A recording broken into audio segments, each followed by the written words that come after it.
العالمين والصلاة والسلام على رسوله الكريم وعلى آله وصحبه أجمعين وبعد. واقعہ کربلا کے اوپر ہم نے کل آپ کے سامنے اس کی تمہیدی چند باتیں آپ کے سامنے رکھی تھی. عزیزو، اس واقعہ کو بیان کرتے ہوئے جیسے پہلے بھی آپ ہم نے بتایا کہ جتنا اس میں رنگ بھرا گیا اور اس میں جو مرچ مسالہ لگایا گیا اس کا حقیقت سے دور دور تک کوئی تعلق ہی نہیں ہے، اور اس کو اسلام کی بہت بڑی جنگ قرار دیا گیا اور کہا گیا کہ اسلام زندہ ہوتا ہے اور کربلا کے بعد. اس قسم کی باتیں بنا کر اسے ہی عالم اسلام کا سب سے عظیم اور سب سے بڑا مارکہ بنا دیا گیا، جبکہ حقیقت اس کے بالکل برعکس ہے. میں نے آپ کو کل بتایا کہ اہل کوفہ نے خط لکھے حضرت حسین رضی اللہ تعالی عنہ کو. اب خطوط کی تعداد کے بارے میں بھی بڑی مبالغہ آ رہی ہوتی ہے. وہ کہتے بورے بھر بھر کے خط کے وہ آپ کے پاس تھے، اور بعض مورخین نے بڑی احتیاط اختیار کرتے ہوئے کہا ہے کہ تقریباً کل 500 خط تھے کہ جو حضرت حسین رضی اللہ تعالی عنہ کو لکھے گئے. اب ان خطوط کے آنے کے بعد حضرت حسین رضی اللہ تعالی عنہ وہ یہ چاہتے تھے کہ وہ اس معاملے کو دیکھیں، تو آپ نے پھر اپنے چچا زاد بھائی مسلم بن عقیل کو حقیقت جاننے کے لیے کوفہ کی طرف روانہ کیا. مسلم بن عقیل یہ کوفہ پہنچتے ہیں، اور کوفہ پہنچنے کے بعد انہوں نے وہاں کے لوگوں سے جب ملاقاتیں کی تو حالات کو اپنے موافق پایا، اور واقعی اس وقت وہاں کے لوگ جو تھے وہ حضرت حسین رضی اللہ تعالیٰ عنہ کے ہاتھ پر بیعت کرنا چاہتے تھے. تو مسلم بن عقیل نے بہت سے لوگوں کے ساتھ ملاقات کر کے حضرت حسین کی طرف سے ان سے بیعت لینا شروع کر دی، یہاں تک کہ کوفہ کے ہزاروں لوگوں نے بیعت کر لی. کوفہ کے گورنر اس وقت نعمان بن بشیر تھے. تو جب اس بات کی خبر پھیلی کہ کوفہ میں بیعت دی جا رہی ہے تو نعمان بن بشیر کو حکم دیا گیا کہ وہ اس معاملے کو روکے، لیکن نعمان بن بشیر نے اس معاملے کی طرف زیادہ توجہ نہ دی. تو اس وجہ سے نعمان بن بشیر کو معذور کر کے وہاں پھر عبید ابن زیاد جو ہے عبید اللہ ابن زیاد اس کو گورنر بنا کر بھیجا گیا. اب جب وہ وہاں پر گورنر بن کے آیا تو اس نے آتے ہی مسلم بن عقیل کے بارے میں خبر لینا شروع کی. اس کو پتہ چل گیا کہ مسلم بن عقیل وہ اس طرح لوگوں سے بیعت لے رہے ہیں. تو اس نے پھر مسلم بن عقیل کے گرد گھیرا تنگ کرنے کی کوشش کی، لیکن اس وقت تک بہت سے لوگ مسلم بن عقیل کے ساتھ مل چکے تھے، جڑ چکے تھے، اور ہزاروں لوگ بیعت کر چکے تھے.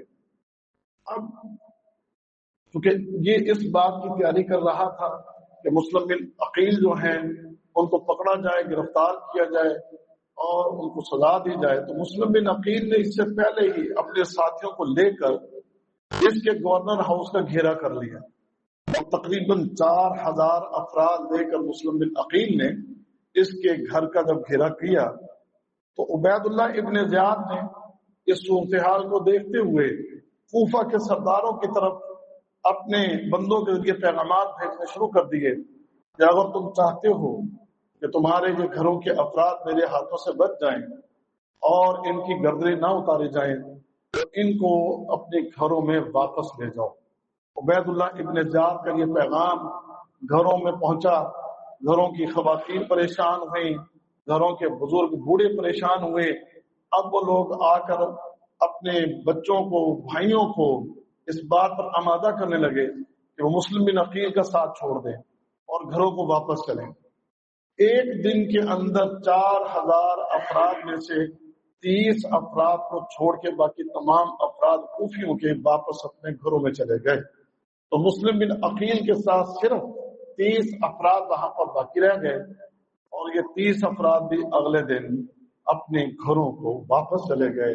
اور میں نے کل کے درس میں آپ کو بتایا تھا کہ کوفیوں کا مزاج کیا تھا، اور وہ مزاج اس جگہ پر بھی انہوں نے اپنا دکھایا، غداری کی اور اکیلے مسلم بن عقیل کو وہاں پر چھوڑ کے سارے اپنے گھروں کو فرار ہو گئے۔ اب جب مسلم بن عقیل انہوں نے اس صورتحال کو دیکھا، اور اس سے پہلے مسلم بن عقیل نے ایک خط بھی امام حسین رضی اللہ تعالیٰ عنہ کی طرف بھیج دیا تھا کہ حالات موافق ہیں اور لوگوں کی ایک بڑی تعداد میرے ہاتھ پر بیعت کر لی ہے۔ تو یہ خط جب حضرت حسین رضی اللہ تعالیٰ عنہ کے پاس پہنچا تھا تو انہوں نے بھی پھر اپنی وہاں سے تیاری کر لی تھی اور ادھر سے وہ بھی چل پڑے تھے۔ اب ادھر جب مسلم بن عقیل نے یہ حالات دیکھے تو مسلم بن عقیل اکیلے رہ گئے۔ اب وہ وہاں سے نکلے اور کسی گھر میں جا کر انہوں نے پناہ لی۔ اب عبید اللہ ابن زیاد جو ہے وہ چونکہ آپ کو تلاش کر رہا تھا، وہ مسلم بن عقیل تک پہنچ گیا، آپ کو گرفتار کیا گیا، عبید اللہ ابن زیاد کے سامنے لایا گیا، پوچھا گیا آپ کیا چاہتے ہیں؟ تو بتایا کہ میں حضرت حسین رضی اللہ تعالیٰ عنہ کے ہاتھ کی آپ کے ہاتھ اور بیعت کے لیے لوگوں سے بیعت لے رہا ہوں۔ تو اس نے عبید اللہ ابن زیاد نے حکم دے دیا کہ مسلم بن عقیل کو قتل کر دیا جائے۔ تو مسلم بن عقیل نے پھر اس موقع پر یہ کہا تھا کہ مجھے آپ، میری ایک آخری خواہش ہے، وہ مجھے جو ہے میں چاہتا ہوں کہ میں ایک پیغام پیچھے بھیج دوں، تو مجھے اجازت دیں کہ میں ایک پیغام کسی ذریعے پیچھے جو لوگ آنے والے ان تک اپنا پیغام پہنچاؤں۔ عبید اللہ ابن زیاد نے یہ اجازت دی۔ تو اس وقت وہاں پر سعد بن ابی وقاص رضی اللہ تعالیٰ عنہ کے بیٹے جن کا نام عمر تھا، تو انہیں مسلم بن عقیل نے جو ہے یہ پیغام دیا کہ کسی طریقے سے حضرت حسین تک پیغام پہنچا دیں کہ وہ یہاں نہ آئیں، کیونکہ میں اس سے پہلے انہیں خط لکھ چکا ہوں کہ وہ یہاں آ جائیں، لیکن جو حالات یہاں بن گئے ہیں میں چاہتا ہوں کہ ان کو وہاں پر روک دیا جائے۔ اب یہ بات ذہن میں رکھیں یہاں پر کہ مسلم بن عقیل نے یہ بات اب اقرار کر لی کہ یہاں پر جو حالات ہیں وہ کوفیوں نے غداری کی ہے، اور اب حضرت حسین رضی اللہ تعالی عنہ کو یہاں پر نہیں آنا چاہیے۔ اور یہ خط مسلم بن عقیل نے جو ہے عمر بن سعد کے ذریعے حضرت حسین کی طرف روانہ کر دیا۔ اللہ اکبر کبیرہ، مسلم بن عقیل کو شہید کر دیا گیا۔ ادھر سے حضرت حسین رضی اللہ تعالی عنہ مکہ سے اپنے سفر کا آغاز کرتے ہیں۔ اب یہاں پر بہت ساری چیزیں آپ کو سمجھنے کے لیے ملیں گی اگر آپ توجہ کریں گے۔ بڑے جھگڑے کرتے ہیں ہمارے لوگ ہمارے ساتھ، کل بھی ایک بچہ جیسے بڑی بحث کرتا رہا۔ تو میں یہ چاہتا ہوں کہ ایک ایک نقطہ بڑے آرام سے اور سکون سے اطمینان سے آپ کو سمجھاؤں، اور جو کہ ریکارڈنگ بھی ہوتی ہے اور بڑے گروپوں میں یہ ریکارڈنگ جاتی ہے، تو اپنی نظروں پر پڑے ہوئے پردے کو ہٹا کے اور دلوں کے اوپر چڑھے ہوئے غلاف کو اتار کے اور کانوں کے اوپر پڑی ہوئی ڈانٹ کو ہٹا کے باتوں کو توجہ سے سنیں۔ آپ کے پاس اگر دلیل ہو تو دلیل کے ذریعے بات کریں، بدتمیزی بد اخلاقی کو اختیار مت کریں، دلائل سے بات کریں۔ اگر دلائل ہیں تو ٹھیک، دلائل نہیں ہیں تو پھر یہ طریقہ درست نہیں ہے۔ اسلام نے ہمیں جو ہے وہ اس طریقے سے جو ہے بحث مباحثہ کرنے کی جو ہے اس کی اجازت نہیں دی ہے۔ اچھے طریقے سے، اچھے آسان انداز میں گفتگو کریں اور دلائل کے ساتھ بات کریں آپ۔ اب یہاں پر حضرت حسین رضی اللہ تعالی عنہ آپ کوفہ کے لیے نکلتے ہیں۔ سوال ایک اٹھایا گیا کہ صحابہ آپ کے ساتھ کیوں نہیں نکلے؟ یہ سوال کل مجھ سے ہوا اور بڑی بحث ہوئی اس پر کہ صحابہ کیوں نہیں نکلے۔ اللہ کے بندو، حضرت حسین رضی اللہ تعالی عنہ اب یہاں سے نکل رہے ہیں مکہ سے۔ آپ کے نکلنے کا پہلا مقصد کیا ہے؟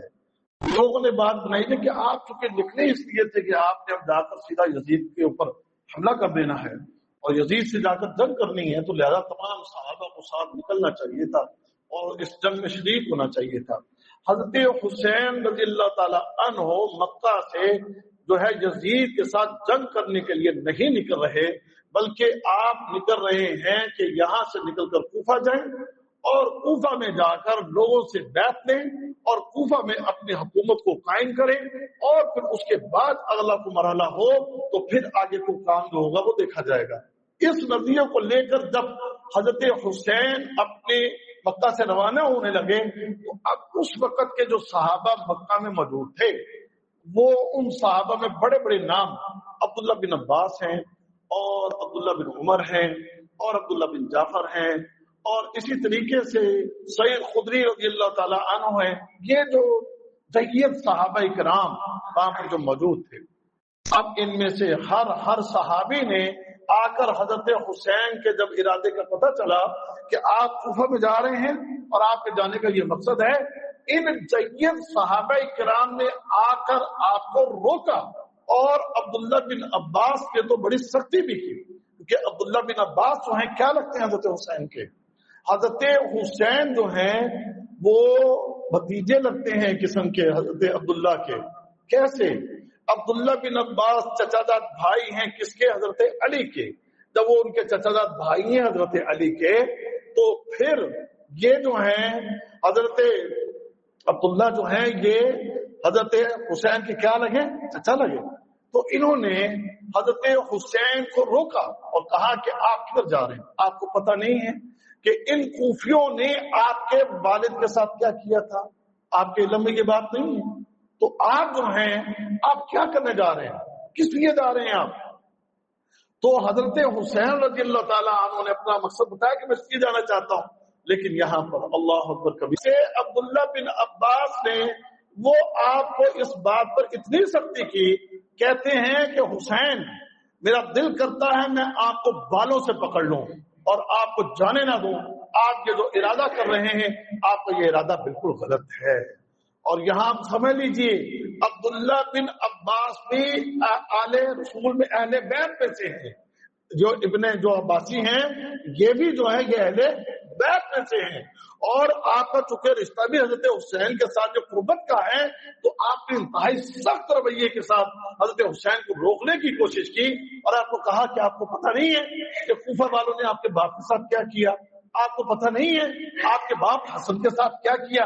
لہذا صحابہ کا حضرت حسین کے ساتھ اس چیز کے اوپر اختلاف تھا کہ آپ کا کوفہ میں جانے کا پروگرام جو ہے، ارادہ جو ہے وہ درست نہیں ہے، ان کا آپ سے اتفاق نہیں تھا، لہذا صحابہ اس لیے آپ کے ساتھ نہیں نکلے۔ سعید خدری نے آ کے روکا عبداللہ بن عمر کو تو اس وقت پتا چلا کہ جب 3 دن ہو چکے تھے آپ کو نکلے ہوئے حضرت حسین کو، عبداللہ بن عمر نے سواری لی اور آپ کے پیچھے گئے، 3 دن کا مسلسل سفر کر کے آپ کے پاس پہنچ کے حضرت حسین کے سامنے کھڑے ہو گئے اور آپ کو بڑا اس چیز کو کہنے لگے کہ آپ آگے جانے کا ارادہ ترک کر دیں، آپ کے جو ارادے ہیں کوفہ میں جانے کے، یہ کوفی جو ہے یہ وفا نہیں کریں گے، آپ مت جائیں۔ تو لہذا حضرت حسین نے کسی کی بات نہیں مانی، تمام ان اپنے صحابہ سے ساتھیوں سے اختلاف کر کے حضرت حسین وہاں سے روانہ ہوئے ہیں۔ لہذا صحابہ اس لیے آپ کے ساتھ نہیں گئے کیونکہ وہ آپ کے اس نظریے سے اتفاق نہیں کرتے تھے۔ اور ایک اور جو بات ہوئی، عبداللہ بن جعفر، وہ رشتہ کیا ہے ان کے ساتھ؟ حضرت حسین کے ساتھ بہنوئی ہے، کیونکہ حضرت حسین کی بہن جو زینب ہے وہ عبداللہ بن جعفر کی بیوی ہیں، اور عبداللہ بن جعفر جو ہیں وہ اس بات خبر کو جاری رکھا، یہاں تک کہ خبر پہنچ گئی کہ مسلم بن عقیل کو شہید کر دیا گیا ہے، کوفیوں نے غداری کی ہے، لہذا آپ ادھر آنے کا پروگرام ملتوی کر دیں۔ جو ہی حضرت حسین کو یہ خط ملا اور آپ نے اس خط کو ملنے کے بعد حضرت حسین نے ارادہ ملتوی کر دیا کہ اب ہم کوفہ نہیں جائیں گے، لیکن مسلم بن عقیل کے بھائیوں نے اس بات پر کہا، ضد کی، کہنے لگے کہ ہمارے بھائی کو شہید کر دیا گیا، لہذا ہم اپنے بھائی کا بدلہ ضرور لیں گے۔ تو پھر حضرت حسین نے فرمایا تھا کہ ٹھیک ہے، میں پھر تمہارے بغیر کیوں، میرے کہنے پر نکلے ہو تو میں تمہیں پھر کیوں چھوڑوں، میں بھی تمہارے ساتھ پھر آگے چلتا ہوں۔ کہتے ہیں روایات میں، تاریخی روایات میں یہ بات ہے کہ آپ کے ساتھ جو ہے 300 افراد نکلے تھے، لیکن جب یہاں صورتحال پتہ چلی تو بہت سے لوگ واپس چلے گئے، آپ کے ساتھ صرف 72 افراد رہ گئے تھے۔ اب یہاں سے آگے کا سفر جو شروع ہوا ہے وہ کوفہ والوں کے ساتھ ان سے بیعت لینے کے لیے نہیں، بلکہ مسلم بن عقیل کا بدلہ لینے کے لیے یہاں سے سفر آگے شروع ہوا ہے۔ تو اس سوال کا جواب دیجئے، یہ اسلام کی بڑی جنگ کیسے بن گئی؟ مزید بات کل کریں گے انشاءاللہ۔ وآخر دعوانا الحمدللہ رب العالمین۔